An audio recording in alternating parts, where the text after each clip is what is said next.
I was asked what I thought was a very, very, very interesting question this week by someone, a friend, and the question was, and I had to write it down so I can remember it.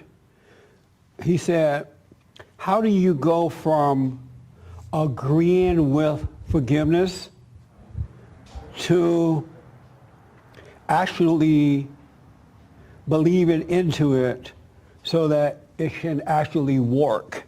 How do you go from agreeing with forgiveness to actually believing into it so that it will work? Isn't that a good question? Yes. Because a lot of people do agree with forgiveness, but they have not believed into it, so it is not working.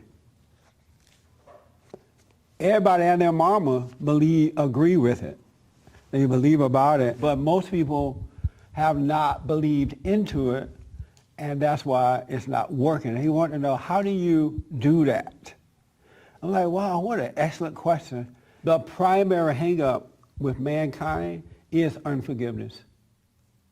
The inability to live a life of forgiveness. And God said that there is no end to forgiveness, in that we have to forgive 7 times, 7 times, 7 times, 7 times, 7 times 7, and when all that runs out, forgive some more. So that means that we have to live a life of forgiveness. So that it doesn't matter what situation come at you, it will not affect you because you will show love toward that situation rather than hatred or unforgiveness. And I wish you could experience what it's like to live a life of forgiveness. To not have to think about forgiving, to not have to go around thinking, oh, the next situation happened, or when a situation happens, you say, I gotta forgive now.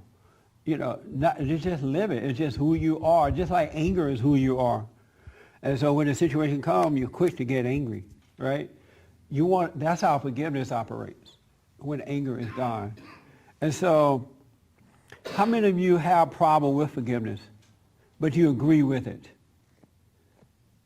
Oh, good. Okay. Interesting.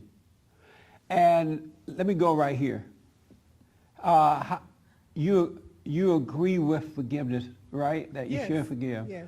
But you're not able to do it. Correct. And why is it that you're not able to do it? To forgive at all times, to just live it? Well, I will be thinking that I forgave, but then some other thoughts will come along and say, oh, you... Speak up for me.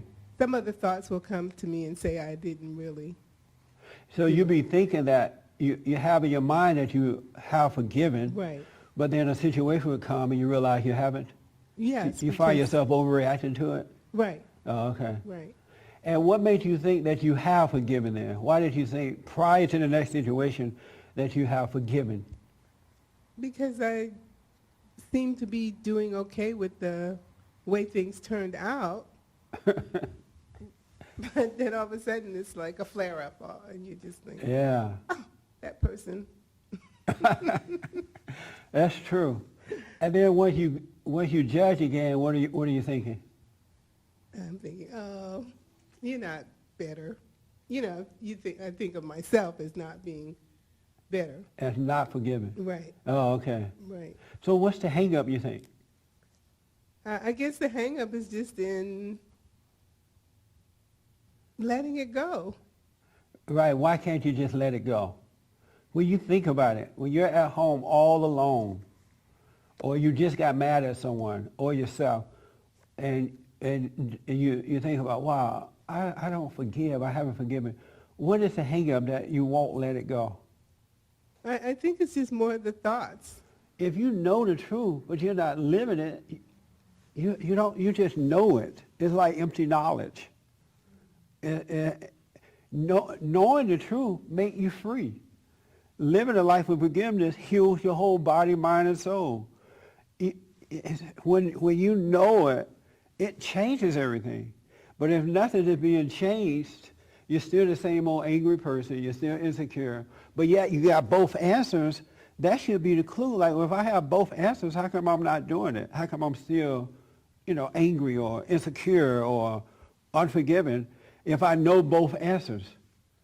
But for some reason, that don't click for some reason. If I'm a child, if I am truly a child of God and I believe in him, why is it that I'm still acting the same way that I was acting prior to becoming a child of God? I know the answer, I know what it is, and I know the answer, but yet I'm not living it. For more information or to purchase a copy of this show, visit us on the web at www.bondinfo.org or call 1-800-411-BOND.